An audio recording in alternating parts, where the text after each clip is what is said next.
श्री सुखदेव जी महाराज जी ने मात्र एक लंगोटी लगा करके कथा को किया।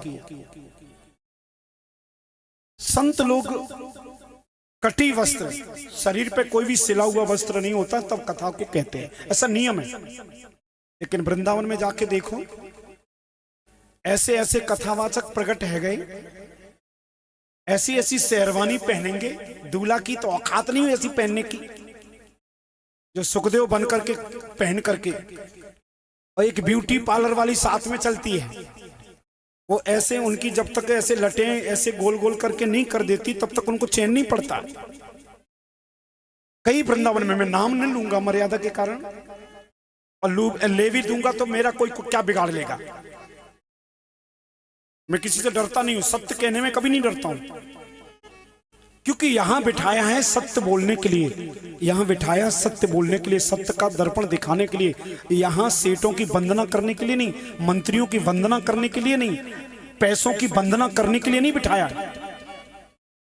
अगर तुम लाखपति हो कि खाकपति हो, हमको कोई लेना देना नहीं, सीधी कहना खुश रहना, ज्यादा ज्यादा कुछ नहीं बिगाड़ लोगे, जो भी तुम थोड़ी बहुत दक्षिणा दोगे मत देना, अपने घर ले जाओ, हमको जरूरत नहीं, प्रेम से बोलेंगे राधे राधे, लेकिन सत्य जो है वही कहेंगे।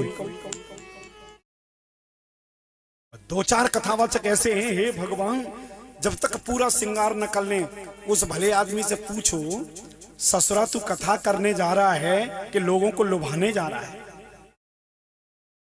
ये भी श्रृंगार, वो भी श्रृंगार, पता नहीं कौन कौन सी क्रीम लगाते हैं, और फिर भी उनका चेहरा देखो तो ऐसा लगता कसाई जैसा। हम लोग जिंदगी में पाउडर तो छोड़ दो, दूर दूर तक कभी क्रीम को देखे तक नहीं, दूर दूर केवल चंदन के अलावा कुछ नहीं, तो उनसे ससुरन से का कम हम कम स्मार्ट हैं क्या? बोलो। उन्हें राक्षसों से पूछा जाए, श्री सुखदेव जी महाराज जी ने एक लंगोटी पहन करके, अरे ठीक है तुम नॉर्मल पहनते हो तो नॉर्मल वस्त्रों को पहनो, इतने तड़क भड़क वाले कपड़े मत पहनो, केवल लोगों को लुभाने के लिए, भीड़ को जुटाने के लिए। नौटंकी पता नहीं कितनी चल रही है। ये मैं कह रहा हूं, जितना शास्त्रों का वखान मंचों से होता है अत्युत्तम रहता है, लेकिन आज शास्त्रों की झंड मंचों से जितनी हो रही कोई कर नहीं सकता है।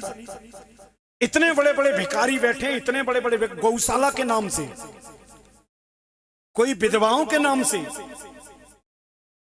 कोई कन्याओं के नाम से, इतने बड़े भिखारी बैठे हैं और खुद 1-1 करोड़ की गाड़ी में घूमते हैं। और बेचारी गाय अगर छूटी रहेंगी तो कहीं पर भी पानी पी लेंगी, कहीं पे भी खा पी के अपना पेट भर लेंगी। उन्होंने 4 दीवारी बंद कर दिया। भूसा वाला कब आएगा? बोले कल आएगा। आज क्या तेरा बाप को खाए? जब भूसा 2 दिन से नहीं है तो तेरे बाप के हाड़ को खाए गाय?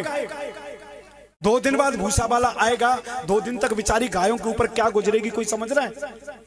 सूख सूख की लकड़ी हो गई। बड़े बड़े जो कथावाचक है ना, जो टीवी पे गौशाला के नाम से मांगते हैं, 1 नंबर के भिखारी हैं। वो अगले जन्म में गंगा के किनारे चारों हाथ पांव कटे मिलेंगे, वही बैठे होंगे और कोई नहीं बैठेगा। प्रेम से बोलेंगे राधे राधे।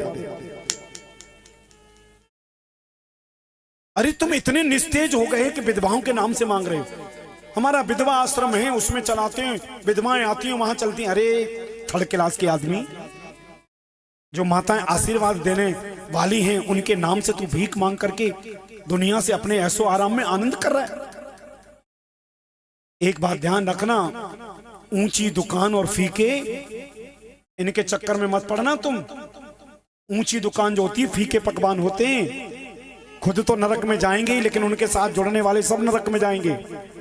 नहीं तो ऐसे संत से जुड़ो, सरल से भाव से, जो आनंद के साथ आनंद दे सके। प्रेम से बोलेंगे राधे राधे। मैं किसी की बुराई नहीं कर रहा हूं, कान पकड़ रहा हूं, बुराई नहीं कर रहा हूं, लेकिन कभी कभी मेरी आत्मा दुख जाती है, कभी कभी।